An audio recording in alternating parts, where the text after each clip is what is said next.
And hi, it's Rav Arona with your weekly message for Shabbat in times of Corona. Passover has passed us over, and now we resume the normal Torah reading schedule. This Shabbat, tomorrow, we read Parashat Shemini, the eighth day, in which the Israelites celebrate the inaugural offerings in the Mishkan, the portable tabernacle. And when they do offer the inaugural sacrifices, a very amazing thing happens. The Torah says, "V'tetzei eish milefnei Hashem," fire comes forth from God, "v'tochal et," and consumes the sacrifices. And this is really spectacular. Now, I should mention that this parasha has great significance for me personally because I did my seminary interview on this parasha and I did my first uh, pulpit job interview on this parasha also. So the community got together as a community. They did sacrifices. God accepted the sacrifices. God consumed the sacrifices, and the Israelites sang exultingly, Vayaronu. And those who know Hebrew know that my Hebrew name is Yarona, the same root. My name comes from the word to sing exultingly, so another tie to me. Immediately after this, Aaron, the Kohen Gadol, the high priest, his two eldest sons, Nadav and Avihu, are so overwhelmed with this religious joy and zeal that they decide they're going to offer unbidden incense offerings in the tabernacle. And they take their pans and they put incense in it, and they go in and offer this offering, which was not authorized or commanded. And what happens? V'tetzei eish milifnei Hashem v'tochal otam. Fire came forth from God and consumed them. Exactly the same wording as what happened when the Israelites offered their inaugural sacrifices. God accepted Nadav and Avihu as a sacrifice. Now, is this to say that we should sacrifice ourselves in some kind of a bizarre death ritual? Of course not. Is this to say that we should accept the notion that God kills those who violate halakha in terms of ritual law? Of course not. We know that in our times, God does not act this way.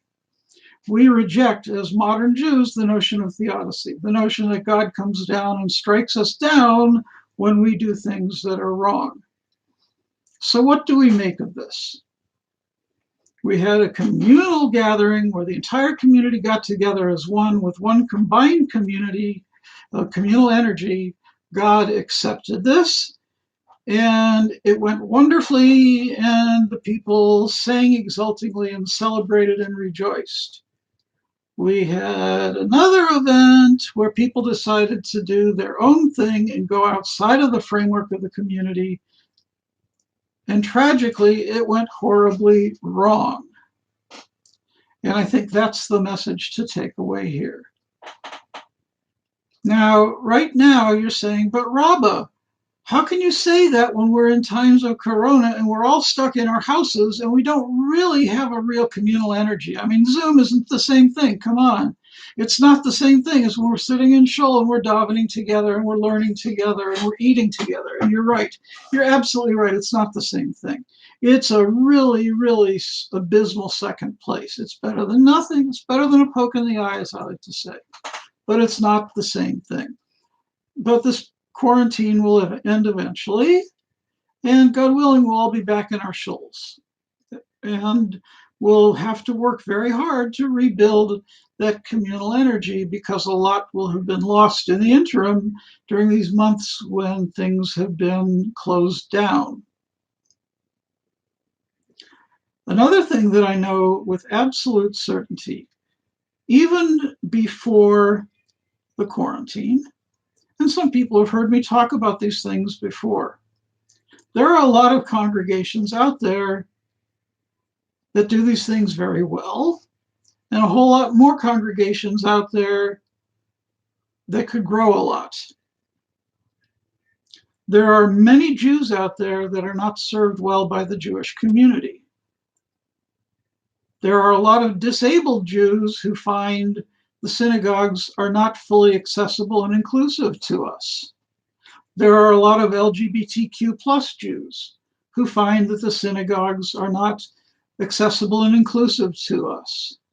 There are a lot of disabled veterans and veterans dealing with coping issues and readjustment issues that find that the synagogues are not inclusive and accessible to us. I say us because I am all of those things.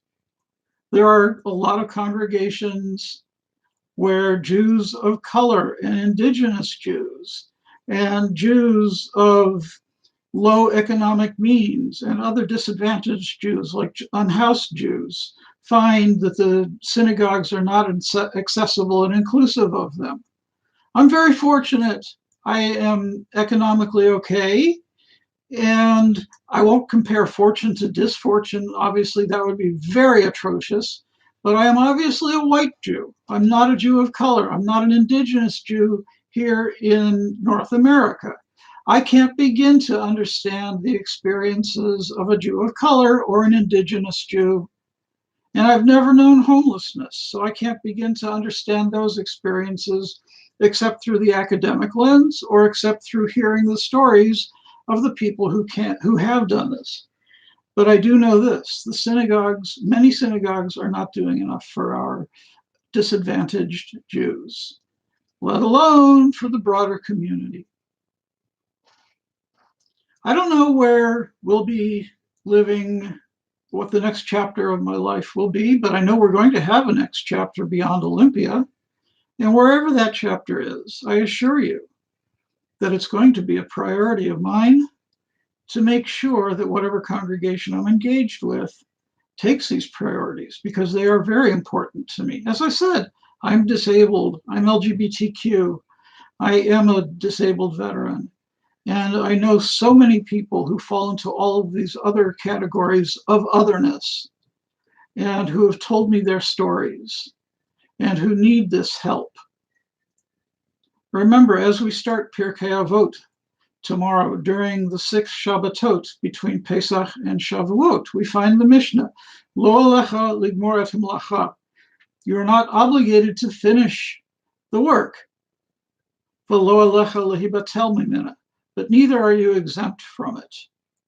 So I urge every congregational leader out there, heed these words and start your own programs and find ways to make your shuls more accessible, more inclusive for all of the disadvantaged of us out there when you reopen your doors, God willing, very soon. Shabbat Shalom. May we speedily see an end to this pandemic, and may we see only health and happiness in the future.